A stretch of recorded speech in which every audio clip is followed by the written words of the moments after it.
किट्टू आपला एक मित्र सुरेश बरोबर फिरायला निघाला आहे. सुरेश थोडा चिंतातूर दिसत आहे. चला बघूया दोघं मित्र काय बोलत आहेत.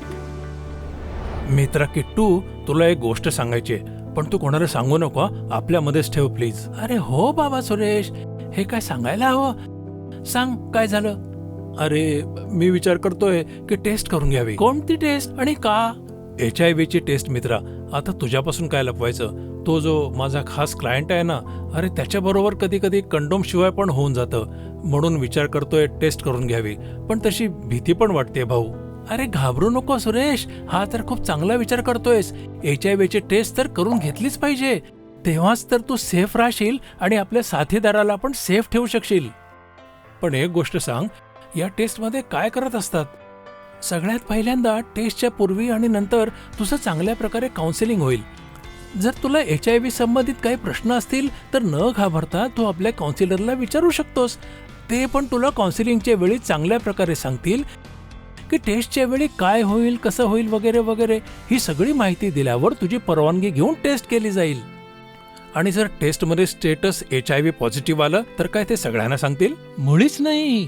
तू HIV आणि एड्स कायदा 2017 बाबत ऐकलं नाहीस? हा काहीतरी कायदा आहे ना, ऐकलं तर आहे पण जास्त काही माहिती नाही. काय म्हणतो हा कायदा? हे बघ, या कायद्यातील तरतुदीनुसार तुझ्या मर्जीशिवाय तुझं HIV स्टेटस कोणालाही सांगितलं जाऊ शकत नाही.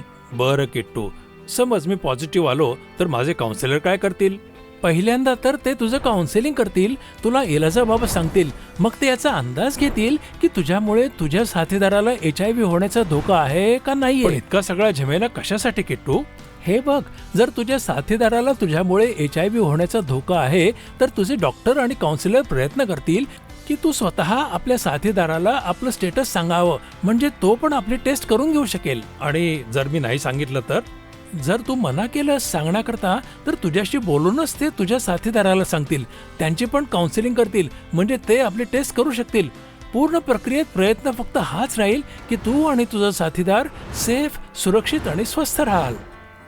तसं तर तू बरोबर म्हणतोयस किट्टू. साथीदाराची सेफ्टी पण तितकीच जरुरी आहे. पण एक गोष्ट सांग मित्रा, तुला याबाबत इतकी सगळी माहिती कशी काय? सांगितलं ना, HIV आणि एड्स कायदा 2017.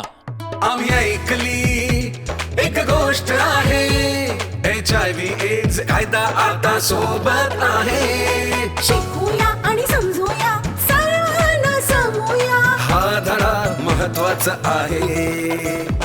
आम्ही ऐकली एक गोष्ट आहे, HIV एड्स कायदा आता सोबत आहे. HIVच्या अधिक माहितीसाठी राष्ट्रीय हेल्पलाईन नंबर 1097 वर कॉल करा.